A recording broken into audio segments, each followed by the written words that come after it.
how can I follow that? All right, gee, well, we went on a Current River trip, but it lasted 5 days.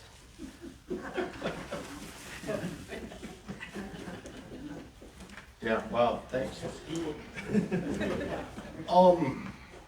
I've been a long-time board member, a long-time paddler. I live up in the Watertown area. Most of the paddling I do is lakes. The Big Sioux River on occasion when it has water in it.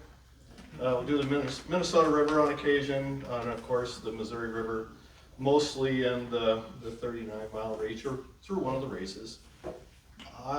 Before this trip, I was feeling pretty confident that I knew what I was doing. Let's see if we can find the right buttons here. So I was invited along on this Current River. I had no idea where it is, how long it was going to be. Someone called me, asked me, hey, do you want to go? I was like, yes. I just retired in April and thought, why not? It's time to have some fun and do some of these trips. So I was invited along, ended up with 9 other people, myself.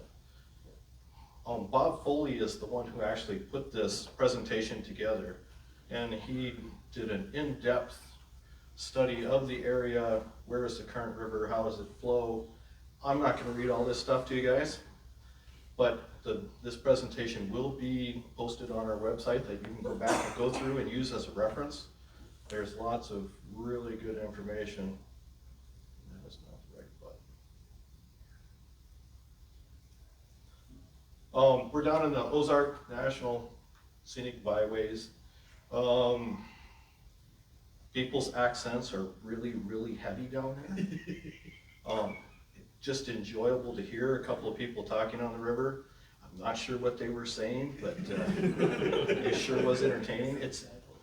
We're from South Dakota. We roll our O's. Those people talk with something mushy in their mouth really fast. My impressions of the trip: educational. The Current River, down in the Ozark area, it's not a super fast flowing river, it's not a super narrow river, it's not a super wide river. Educational for me, I thought I was pretty good in the canoe, but apparently the river had a bit to teach me. The best part about it is that that part of the river we went through was a little more forgiving than a lot of other rivers could be. Made some real rookie mistakes. Fortunately, I was with a group of people that was able to say, hey, you don't want to put your bag on top of the boat, you want to get it down in the boat. Just the simple things, distributing weight. Bob and I are 2 different sizes. We had to balance our boat out a little bit, make it paddle a little better. The help that everyone else gave us was just phenomenal. Really had a good time with the group dynamics.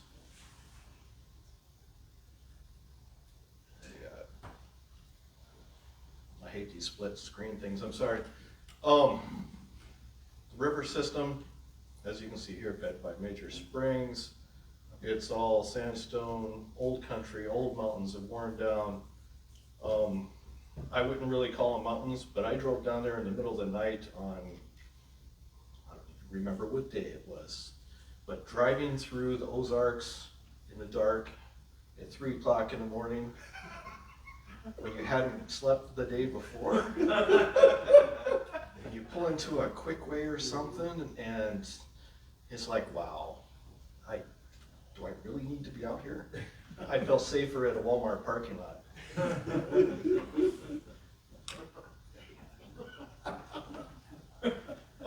But that was just impressions for not having slept for a couple of days. The people down there were really good. Fun to talk to, entertaining to say the least. With a trip like this is Bob's presentation, so I'm really sorry. But our fearless leader was Bill Nichols, and he's from Kansas City. I would say, is he a lawyer or is he an engineer? He's got that same type A personality. This was his biggest saying about the Current River. his experience, of course, with the Sierra Club trips, and he's a really good guide. He's been doing this for years and years and years. That guy pretty much planned every step of the way, every bit of food, every bit of water. He had introduced us to those NRS water bags, very helpful. He only lost a couple of them when somebody's boat flipped over. That's when I learned to tie shit down. That's important. So the sweet season for the Current River is fall. Usually after Labor Day weekend, you get rid of the tourists, except for us. Everyone's gone back to school, end of the season, the mosquitoes are at a minimum. You know, us northern folk, you know, we pray for the end of mosquito season. There was frost on the tents a couple of times, so my feet got cold one night. One thing I always carry with me is those chemical hand warmers. Stick them in your socks when your feet are so cold they cramp. Oh, it's amazing. Communication and safety, yes, we had that. Bill covers checks off every box. He had a Garmin InReach. Well, that first day we did 19 some odd miles. And here's our crew.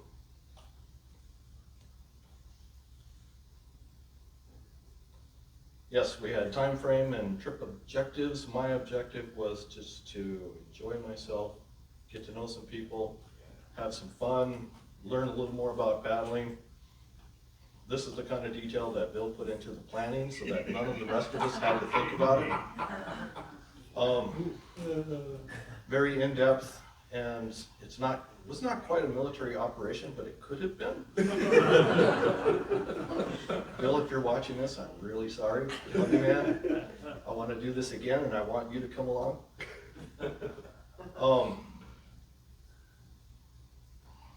Things changed. That 80-20 rule is so true. We had planned on doing, the 80 miles. We ended up doing 60 miles. The days were a lot shorter than anticipated. We were paddling a little slower than anticipated. I don't know, was it Bob that was complaining about having to eat his dinner in the dark? I'm there to paddle, I don't care. So we did change the trip a little bit, which was just fine.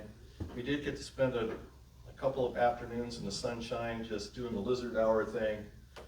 There's nothing like paddling, getting wet, and then relaxing in the sunshine to dry out. Day one, 19 miles, that was our hardest day. Everyone's excited about getting there. I hadn't slept. But we got into the pull tight the night before. Everyone was to meet about 1 o'clock. We had, I think we had poached salmon for dinner that night. Yep, grilled salmon. Bill and Greg pulled it together. The one note on the menus, I printed them out just for fun here. So day 0, poached or grilled salmon for dinner. Day 1, Arthur Bryant's barbecue beef brisket with red potatoes and steamed vegetables. Oh, that was really good. Let's see. Chicken and andouille sausages, bison burritos with refried beans, Mexican sour cream rice, and he's got it down to the condiments that's necessary. I want to go on your trip. Oh, I'll tell you, Bill treats you right. Each canoe we shared coolers, we had the gearboxes. You can see our kitchen set up. Well, there'll probably be a better picture of that. First day our first leg of the journey was about 100 yards. We went down to the pull-tight cabin. Some guys from down south decided to build a log cabin, but instead of running the logs horizontally, they ran them vertically. I don't know if it was a college thing, but if you want to read the information boards, it's pretty cool. Here we are learning to do some boat yoga. I'm not sure what the results of that was. The water was so clear down there that the boats looked like they were floating in the air. You can see the shadow of the boats on the bottom of the river and then the boats above. It's just phenomenal.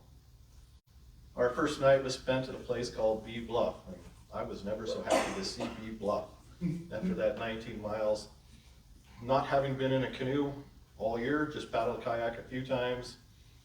You know, really starting to get that rhythm down. Bob didn't want to be the stern paddler, so I got stuck with that. Really didn't know what I was doing, you know, refining my strokes. You know, do you need more than two? We'll do the best we can. You can kind of see our kitchen set up there. That was very helpful. Bee Bluff kind of sticks up above the river quite a ways, and as you can imagine, the acoustics in that spot were really good. And someone had lost a hound dog, and that hound dog was lost and just howling for his, must have slept up on it. I don't know if they were hunting with him and he got separated from the group or got lost or something, but he was making lots of noise in the morning, not so much at night. It wasn't too bad. Well, these pictures kind of show what the river system looks like down there.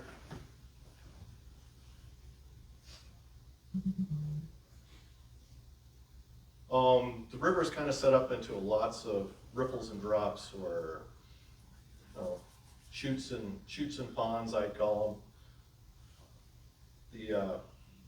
them. Lots of, you almost had to paddle constantly to keep going.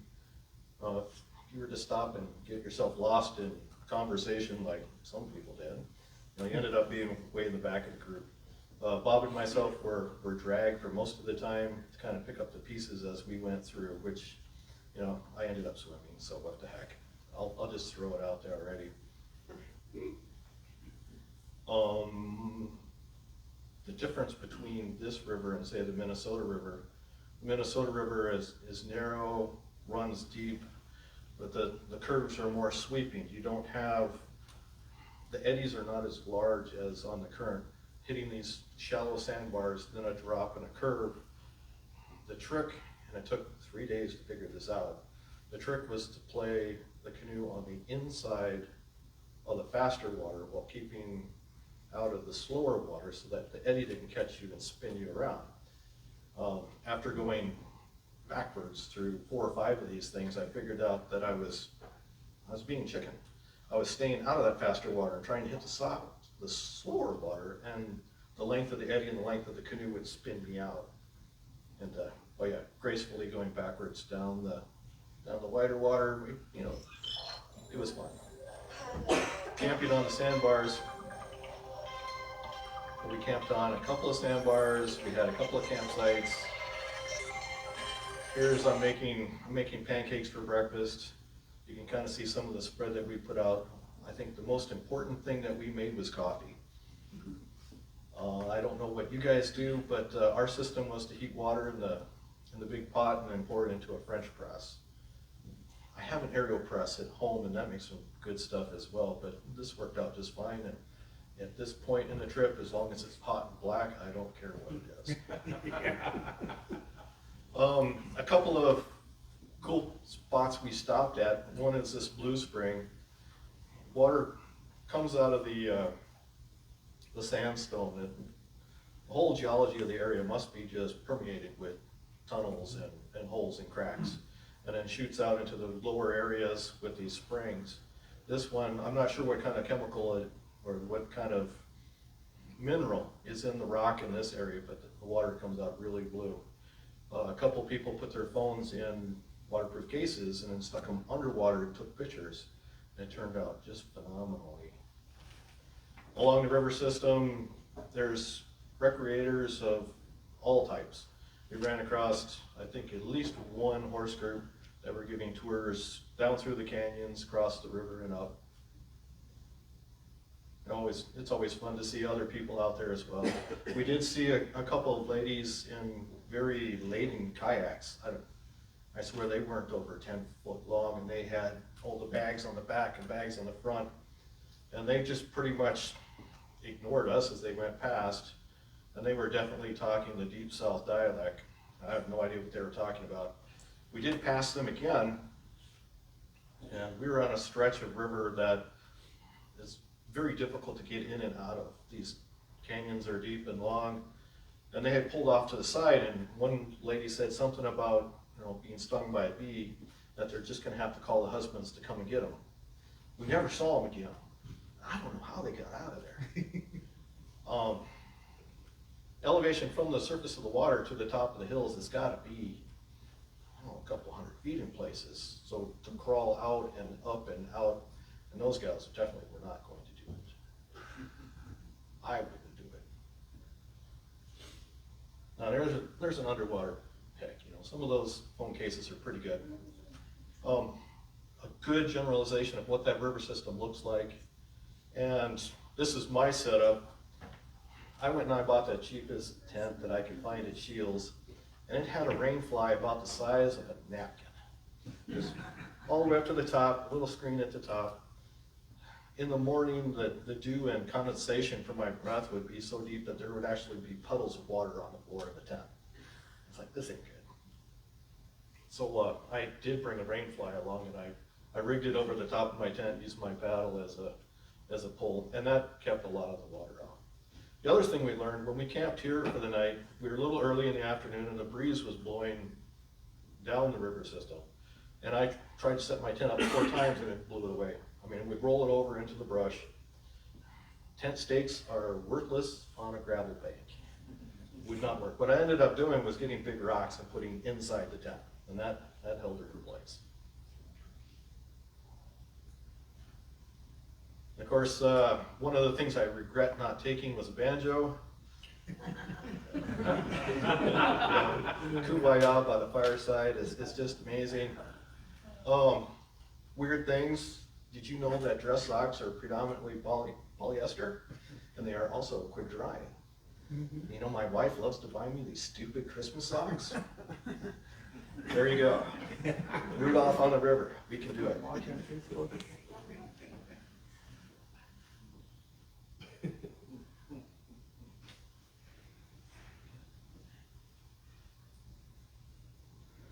Jackie had a big birthday on the river. I think she's here today.